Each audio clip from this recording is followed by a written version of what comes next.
नमस्कार दोस्तों, हमारे चैनल ज्ञानधारा टीपी में आपका स्वागत है।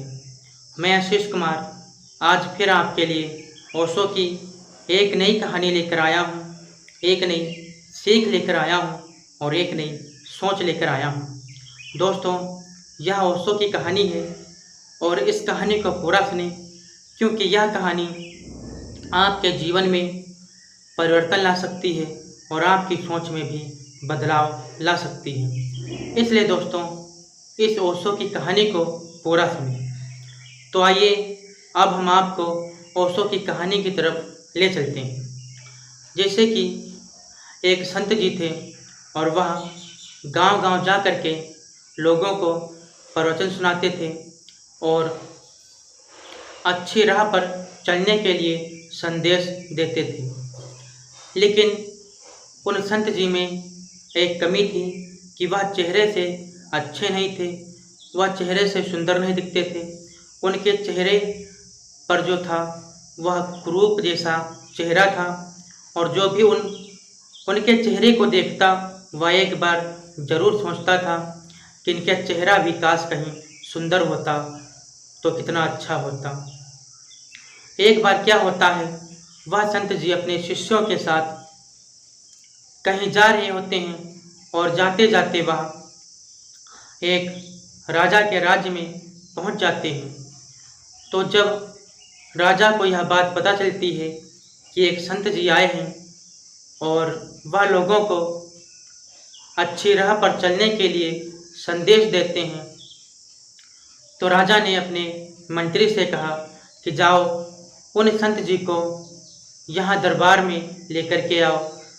तो मंत्री जाते हैं और उन संत जी को ढूंढते हैं। तो संत जी थोड़ी देर बाद उन मंत्रियों को मिल जाते हैं।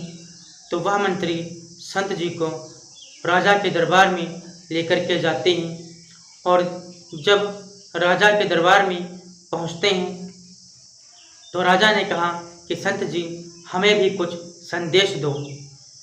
तो जो संत जी थे वह प्रवचन देने लगते हैं, सुनाते हैं और अच्छा संदेश देते हैं।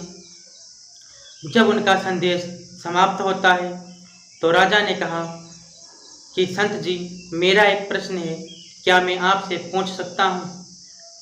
तो संत जी ने कहा बताओ राजा साहब, तुम्हारा क्या प्रश्न है? तो राजा ने कहा कि जितना तुम्हारे अंदर ज्ञान है, कहीं अगर काश आप चेहरे से भी सुंदर होते तो कितना अच्छा होता। होता क्या है, जितने भी वहाँ पर बैठे हुए थे वह राजा की तरफ देखने लगे। तो संत जी ने कहा राजा साहब, इंसान के गुणों के आगे रूप का कोई महत्व नहीं होता है।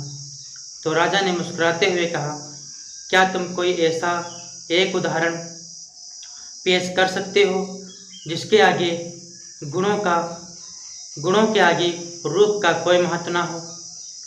तो संत जी ने कहा हाँ, मैं एक ऐसा उदाहरण पेश कर सकता हूँ आपके सामने जो गुणों के आगे रूप का कोई महत्व नहीं होगा। तो राजा ने कहा ठीक है, तो पेश करो। होता क्या है, थोड़ी देर बाद संत जी 2 गिलास पानी लेकर आते हैं और राजा को देते हैं। तो राजा जब पहले गिलास का पानी पीते हैं और फिर थोड़ी देर बाद दूसरा गिलास संत जी देते हैं और कहते हैं इसको भी पियो। तो राजा पीता है और कहता है वाह, कितना स्वादिष्ट पानी था। दूसरे गिलास में जो पानी भरा हुआ था राजा उसकी तारीफ करता है। तो संत जी उस राजा से कहते हैं कि राजा साहब, जो पहले गिलास का पानी था वह हम एक सोने के मटके से लेकर के आए हैं, लेकिन जो दूसरे गिलास का पानी था वह मिट्टी के मटके से पानी लेकर के आए हैं। अब बताओ, वह सोने का मटका जो कि आपकी प्यास नहीं बुझा सका और जो मिट्टी का मटका था उसने आपकी प्यास बुझा दी और स्वादिष्ट भी था। तो राजा साहब संत की बात समझ गए और उनसे क्षमा मांगी। और राजा ने कहा, ठीक है संत जी, अब हम आज से जान गए कि गुणों के आगे रूप का कोई महत्व नहीं होता है।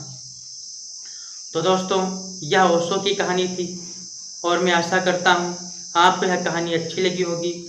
और दोस्तों, इस कहानी से यही सीख मिलती है कि इंसान चेहरे से सुंदर हो या ना हो, लेकिन अगर उसके अंदर गुण हैं तो उसकी यह सुंदरता चारों तरफ फैलती है।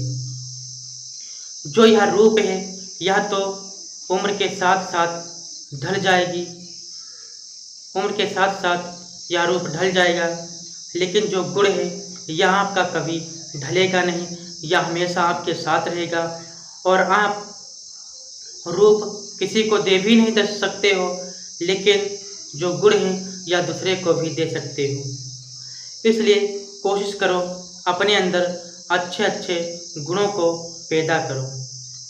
तो दोस्तों, मैं अगली वीडियो में मिलूँगा एक नई कहानी के साथ। तब तक के लिए नमस्कार।